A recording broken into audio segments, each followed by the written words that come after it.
Just unboxed the new Roval control handlebars, one-piece cockpit. It actually looks super nice. Mounting hardware comes with it, titanium bolts. For whatever reason, this insert won't sit quite as flush. This one does. I tried it both ways. One of the two fits great, the other one doesn't. It weighs 250 grams, bare, compared to a Control SL stem with the S-Works Carbon Mini Rise bars, 291 grams, so around a 40 gram difference.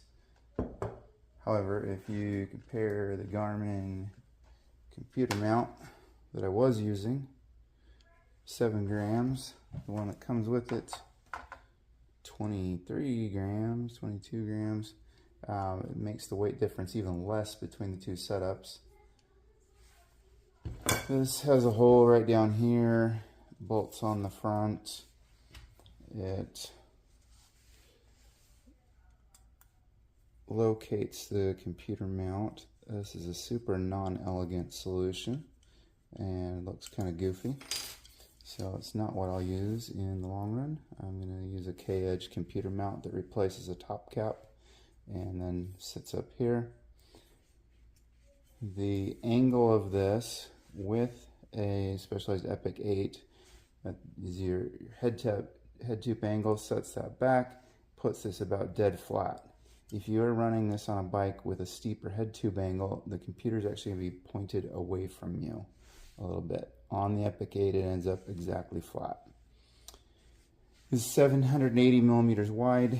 This is a 70 millimeter effective stem length with a -12 angle. The what you'd call the stem looks short in comparison to a 70 millimeter stem.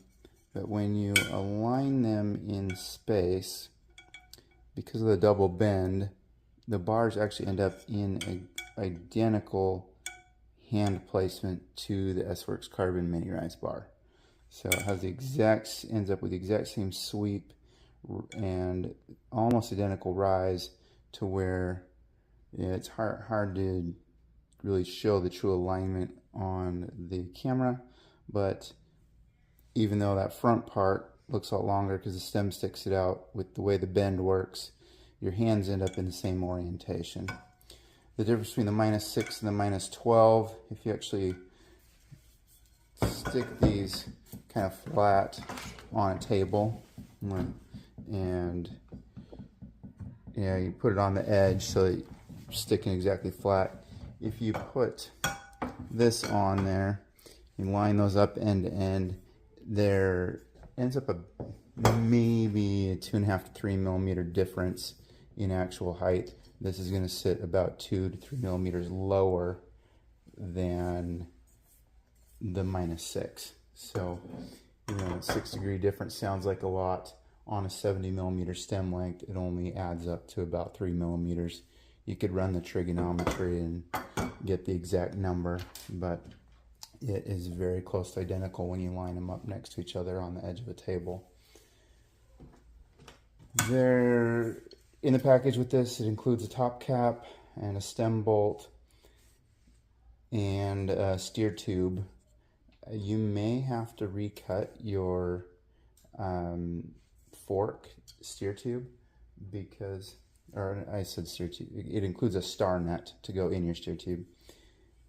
This stack height is slightly different. This is thicker than this. So if you put the control bars on, you will probably have to, if you have one stem left above or one spacer left above, you'll probably have to pull that out. With no spacers, or if you're running a couple, you're gonna have to remove one. The stack height is a few millimeters taller. so you will have to adjust your configuration of your headset spacers. Other than that, everything looks pretty good. I didn't particularly need this setup, but I needed a new bar and stem because this needs to go back on the bike that it came off of. I'd been using it on the new Epic 8. I needed a setup for this. It ends up about the same price as buying a bar and stem, so that's what I got.